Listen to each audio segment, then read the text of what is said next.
Kasama ko po ngayon ang panganay po na anak ni Lola Lani. Magandang araw sa inyong lahat. Ako po yung panganay na anak ni Mama Lani, ni Lola Lani na nasa ibang bansa po sa Dubai. Ako po yung napauwi ni Kalingap Jomar. Ayun po, sa tulong po niya, nakasama ko po yung mama ko. Kaya thankful po ako masyado. Sa tulong din po kasi po ng sponsor po. Ngayon po mga Kalingap, at least po natupad po yung hiling po ni Lani po sa huling sandali niya po is makapiling po yung kanya pong anak. Nay, okay lang po ba magkwento ka po? Ano pong nangyari? Opo. Kahit konti lang po. Ayun po, nung nalaman ko na nag-message ako sa kaibigan ng pamangkin ko na kung pwede, sabi ko, ikaw na lang, kasi siya yung may contact kay Kalingap Jomar at saka kay Kalingap Carla. Sabi ko, maglalakas loob ako, kapapalang ko yung mukha ko na kung pwede, tulungan ninyo ako na makalapit kay Kalingap Jomar para sa ticket ko.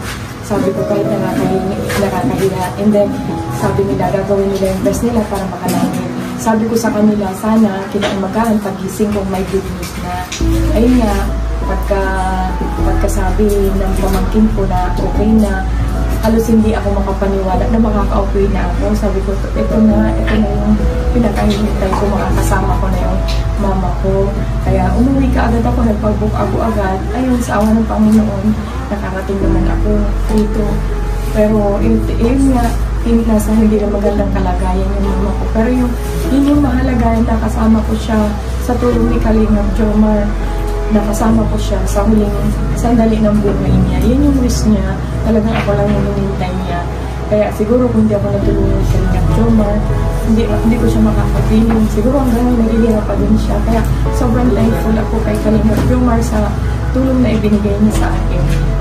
Habang buhay namin tatanawin yun. Kasi talagang number one, fan din kasi ako nila ni Kalingap Carla. At saka yung mother ko talagang lagi siya nagtutungko sa akin na minsan nagigising yan ko yan kasi ang time, different kasi ang time. Sa halimbawa dito, alas 3 na, ng madaling araw, doon alas 11 lang.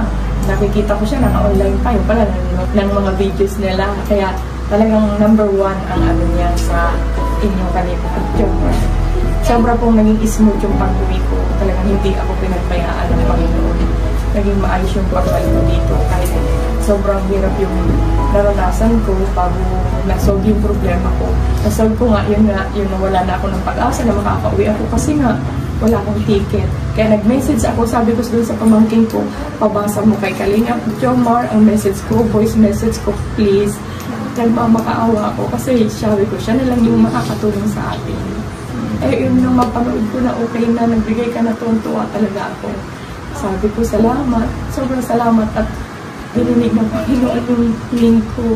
Yun yung pinabook agad nila ako. Dito na rin sila nagpabook.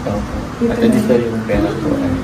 Dito na rin. Kaya thankful talaga ako. Welcome po. Yun din naman po hindi naman po yun lahat po galing sa akin. Meron din naman po yung sponsor. Yung pa nga, nagpapasalamat ako sa mga nag-sponsor dun sa pambili ko ng ticket. Thank you po sa inyong lahat. And sigad na po yung magbabalik sa ginawa ninyong kabutihan sa akin, sa mother ko. Ito po siya ngayon. Wala na, malungkot, pero kailangan tanggapin.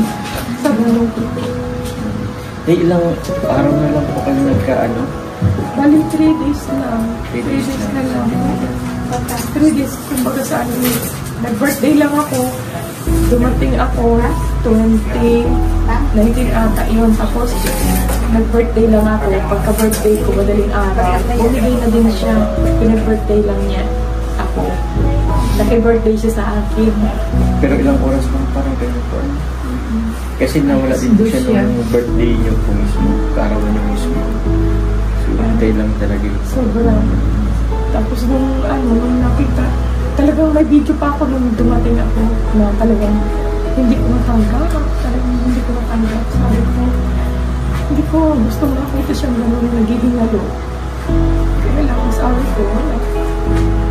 So, sabi ko nga sa kanya, Mama, alam mo, ito yung pinaka-mas nalungkot kong birthday. Sabi ko. So, ayun po, mga sukay, mga kalingap. kasama po ni Kalingap Jomar itong si Carla at ibang K-boys na pumunta dyan sa lamay nila Nanay Lani ng mga Kalingap. At eto, syempre inaabangan natin kung nakauwi ba yung anak kasi talagang yung si Nanay Lani ay gustong-gusto niya talaga na makauwi itong kanyang panganay na anak. Yun yung kanyang hiling. At nakauwi naman po dahil din sa tulong ni Kalingap Jomar ng mga sponsor na nagbigay ng pampamasahe ng nung anak ni Nanay Lani ng mga Kalingap. So, isang araw lang, tapos nung kinabukasan na birthday niya pala is binawian na rin ng buhay itong si Nanay Lani. Kumbaga, nag-birthday siya na namatay yung kanyang mama ng mga Kalingap. Kaya sobrang sakit para sa kanya, yung kaarawan niya, yun din yung araw ng pagkamatay ng ina niya ng mga Kalingap. So, lubos-lubos po yung pasasalamat ni ate dito kay Kalingap Jomar at sa mga sponsor na tumulong, kasi kung hindi dahil sa mga sponsor at kay Kalingap Jomar, hindi siya makakauwi at hindi niya makikita ng buhay yung kanyang nanay, no? Yun lang po talaga inaantay niya, mga Kalingap, na dumating itong kanyang anak. At nakikita naman nung mga kapamilya nila na talagang hirap na si Nanay Lani. Pero ang inaantay niya talaga yung anak na nasa Dubai, no, mga Kalingap. Kaya ayan po, nakauwi yung anak at nakita niya kahit na sa huling sandali yung kanyang nanay, no, mga Kalingap. Kasi siya lang pala talaga yung inaantay.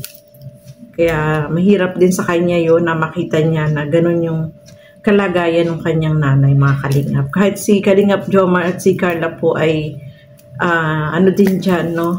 Nandiyan din sila para bisitahin, makilamay dito sa pagkamatay ni Nanay Lani. Isa po siya sa mga supporter ng Chomcar, mga Kalingap. Kaya talagang kahit sa huling sandali, di ba, nag-request sila na makita itong si Jomar at si Carla. Yun naman po ay napagbigyan, mga Kalingap. At eto nga, sa pagkamatay ni Nanay Lani ay yung mga sponsor ay nandiyan pa rin na nagbigay ng blessing para dito kay Nanay Lani ng mga Kalingap.